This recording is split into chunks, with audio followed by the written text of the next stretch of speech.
কিয়ামতের পূর্বে পৃথিবীর দক্ষিণ দিক থেকে এক মৃদু আরামপ্রদ বায়ু প্রবাহিত হবে। এই বায়ু প্রবাহের ফলে কাফের মুশরিকরা শান্তি পেলেও সকল ঈমানদারদের বুকে এবং বগলে মারাত্মক ব্যথা সৃষ্টি হবে। আল্লাহ রাসূল বলেন, যার ঈমান যত বেশি, যার ঈমান যত মজবুত, সে তত বেশি যন্ত্রণা পাবে। মানুষজন টিটকারি করবে, বিশেষ করে যারা কাফির মুশরিক, তারা বলবে, দেখো ঈমানের কারণেই যন্ত্রণা পাচ্ছ। আল্লাহ রাসূল বলেন, যার ঈমান যত বেশি, তার যন্ত্রণা তত তীব্র হবে এবং তীব্র যন্ত্রণায় সকল ঈমানদার মৃত্যু মুখে পতিত হবে। এই দৃশ্য দেখে কাফির মুশরিকরা হাসতে থাকবে, অথচ আল্লাহ তাআলা কিয়ামতের আযাব থেকে ঈমানদারদের রক্ষা করতে চাইবেন বলেই এই মৃদু বাতাসের সাথে পৃথিবী থেকে তাদেরকে উঠিয়ে নেবেন। আল্লাহ রাসূল বলেন, এরপরে পৃথিবীর বুকে এক আশ্চর্য ঘটনা শুরু হয়ে যাবে। জীব জন্তু যারা কথা বলতে পারে না, এমনকি পাথরের টুকরো, জুতার ফিতা, আসবাবপত্র, এসব জিনিস মানুষের সাথে কথা বলবে। আশ্চর্যের ব্যাপার হলো, তখন কোনো প্রতিবেশী যদি অন্য প্রতিবেশীর ঘর থেকে কিছু চায় এবং সে প্রতিবেশী যদি তা দিতে অস্বীকৃতি জানায়, অথবা যদি বলে যে আমাদের ঘরে তা নেই, তাহলে ঘর থেকে আসবাবপত্র বলে দিবে, না না, উনি মিথ্যে বলছেন, আমাদের ঘরে এটা আছে। আল্লাহ রাসূল বলেন, গোপনীয়তা বলতে কিছুই থাকবে না। এরপর রাসূল সাল্লাল্লাহু আলাইহি ওয়াসাল্লাম বলেন, দক্ষিণের মৃদু বায়ু যখন পৃথিবী থেকে সকল ঈমানদারদের উঠিয়ে নিয়ে যাবে, এরপর পৃথিবীতে এক ভয়ঙ্কর নিষ্ঠুর হাবশীদের রাজত্ব কায়েম হবে। তারা খানায়ে কাবা ভেঙে ফেলবে এবং হজ বন্ধ করে দেবে। তখন মানুষের অন্তর এবং কোরআনের কাগজ থেকে কোরআন শরীফ উঠিয়ে নেওয়া হবে। যদি কোনো মানুষের হৃদয়ে কোনো কোরআনের আয়াত মুখস্থ থাকে, তা সে ভুলে যাবে। এমনকি কোরআন শরীফ খুলে দেখতে পাবে সেখানে শুধু খালি পাতা। এর কারণ দক্ষিণের মৃদু বাতাস সকল ঈমানদারদের উঠিয়ে নিয়েছে। এ পৃথিবীতে আর কোনো ঈমানদার নেই। যদি কেউ কোরআন মুখস্থ রেখেও থাকে, সে ঈমান না এনেই রেখেছিল। ঈমান এবং কোরআন উঠিয়ে নেওয়ার পর আল্লাহর স্মরণ ও আখিরাতের কথা আর কারো মনে কোনো দিন উদয় হবে না। যাদের হাতে দেশের শাসন ক্ষমতা থাকবে, তারা জনসাধারণের উপর ভীষণ অবিচার, অত্যাচার চালাতে থাকবে। মানুষ কথায় কথায় বিবাদে জড়িত হবে। পথে ঘাটে, উন্মুক্ত মাঠে, যেখানে সেখানে জেনা ব্যভিচার চলতে থাকবে। লজ্জা শরম বলতে কিছুই থাকবে না মানুষের। আইন কানুন বলতে কোনো কিছুর অস্তিত্ব থাকবে না। মানুষের অবাধ মেলামেশা অত্যাধিক বেড়ে গেলেও সন্তান উৎপাদনের হার একেবারেই কমে যাবে। রাসূল সাল্লাল্লাহু আলাইহি সাল্লাম বলেছেন, ওই সময় পর্যন্ত কিয়ামত হবে না যে পর্যন্ত পৃথিবীর বুকে আল্লাহর শব্দ উচ্চারণ করার মতো কেউই জীবিত থাকবে না। আপনি জেনে অবাক হবেন, শয়তানও তখন আফসোস করে বলবে, আহ, মানুষ কেন তাদের পূর্বপুরুষের ধর্ম মূর্তি পূজা ত্যাগ করল? অর্থাৎ সে সময় এক এবং অদ্বিতীয় আল্লাহর ইবাদত করা তো দূরের কথা, দেবদেবীর পূজা করার কথাও আর কারো মনে উদয় হবে না। আল্লাহর রাসূলের হাদিস থেকে এই বিষয়ে 100% নিশ্চিত হওয়া যায় যে কিয়ামতের সময় পৃথিবীতে কোনো মুশরিকও থাকবে না। মানে যারা আল্লাহকে মানে তার সাথে আবার মূর্তির পূজা করে অথবা কোনো নবীকে খোদা মানে, এরকম কোনো মুশরিক পৃথিবীতে থাকবে না। কিয়ামতের সময় যারা থাকবে তারা সবাই নাস্তিক হয়ে যাবে, অর্থাৎ তারা কোনো সৃষ্টিকর্তায় বিশ্বাসী নয়। দুনিয়ার অন্যান্য অংশের তুলনায় কিয়ামতের পূর্বে সিরিয়াতে কিছুটা শান্তি বজায় থাকবে। সেজন্য শান্তিপ্রিয় লোকজন সবাই সিরিয়ায় চলে যাবে।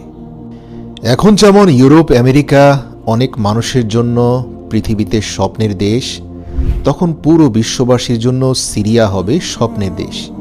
সবাই সিরিয়াতে গিয়ে একটু স্বস্তির নিঃশ্বাস ফেলতে চাইবে। এরই মধ্যে একদিন হঠাৎ জিলহজ মাসের 10 তারিখ দিবাগত রাতটি এত দীর্ঘ হবে যে শিশুরা নিদ্রা থেকে উঠে ছটপট করতে থাকবে। গরু, মহিষ, গৃহপালিত পশু মাঠে যাওয়ার জন্য অস্থির হয়ে চিৎকার শুরু করবে। মানুষ ভীত ও চিন্তিত হয়ে চিৎকার ও কোলাহল শুরু করে দিবে। অবশেষে 3 অথবা 4 দিবারাত্রি সমান সময় অতিবাহিত হওয়ার পর পশ্চিম দিক হতে সূর্য উদয় হবে। এ বিষয়ে আল্লাহ তাআলা পবিত্র কোরআনে সূরা নামলে বলেছেন, যখন কিয়ামতের ওয়াদা পূর্ণ করার সময় নিকটবর্তী হবে, আমি তখন দাব্বাতুল আরদ প্রকাশ করব। এটি এমন একটি প্রাণী, সে মানুষের সঙ্গে কথাবার্তা বলবে।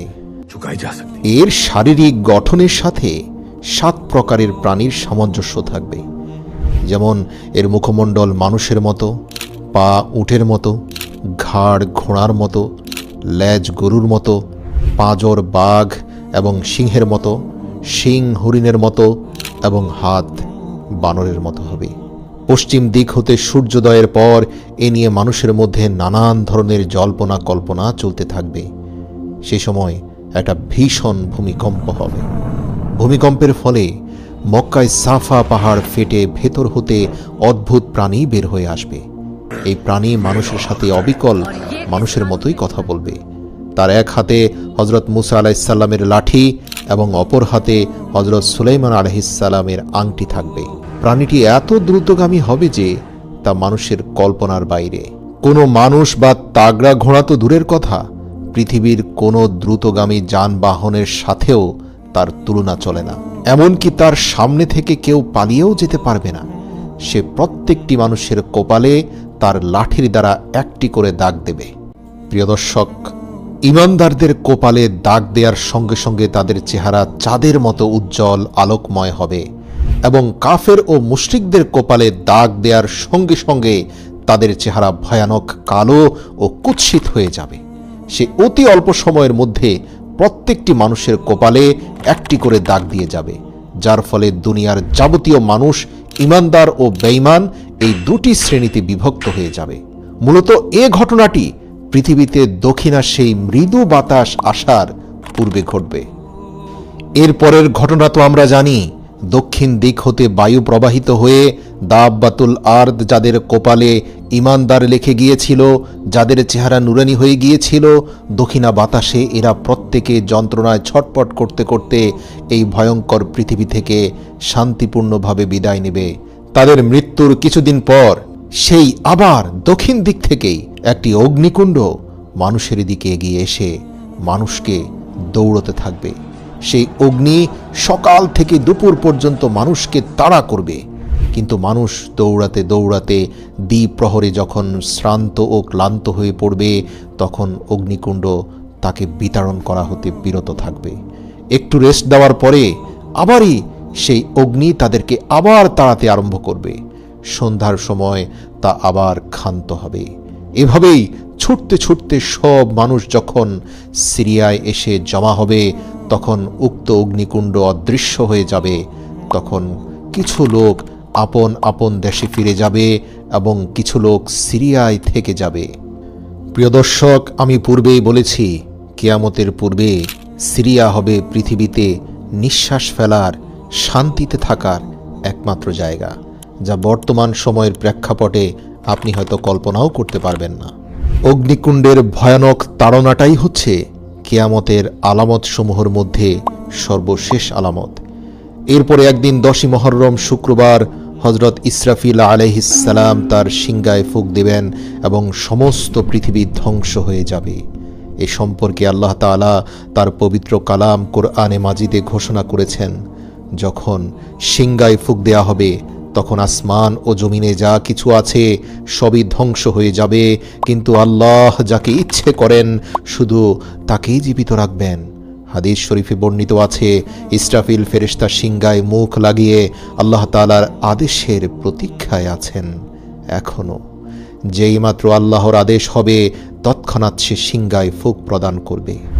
এই সম্বন্ধে হযরত রাসূল সাল্লাল্লাহু আলাইহি ওয়াসাল্লাম বলেছেন, আল্লাহ পাকের হাতে আমার জান, আমি তার কসম করে বলছি, যেদিন ইসরাফিল সিংগায় ফুঁক প্রদান করবে তখনই কিয়ামত আরম্ভ হয়ে যাবে। সে সময় যে ব্যক্তি খাদ্য মুখে দিয়েছে সে তা গিলতে পারবে না, যে কাপড় পরতে আরম্ভ করেছে সে তা শেষ করার সময় পাবে না। ইতিমধ্যে সকলে অজ্ঞান হয়ে পড়ে যাবে। ইসরাফিল আলাইহিসসালাম সিংগায় ফুঁক দেয়া মাত্র সারা দুনিয়াব্যাপী এক মহা হুলস্থুল পড়ে যাবে। আকাশ ফেটে যাবে, চন্দ্র, সূর্য, গ্রহ, নক্ষত্র কক্ষচ্যুত হয়ে যাবে। এই বিশ্ব ব্রহ্মাণ্ড তছনছ হয়ে যাবে। পাহাড় পর্বত চূর্ণ বিচূর্ণ হয়ে তুলার মতো উড়ে যাবে। নদ নদী এবং সমুদ্র শুকিয়ে যাবে। এই ঘটনার বর্ণনা দিতে গিয়ে পবিত্র কোরআনের সূরা জিলজালে আল্লাহ তাআলা হৃদয় কাঁপানো কিছু কথা বলেছেন। আল্লাহ বলেন, ইযা জুলজিলাতিল আরদু জিলজালাহা, যখন প্রচণ্ড কম্পনে এই জমিন কম্পিত হবে।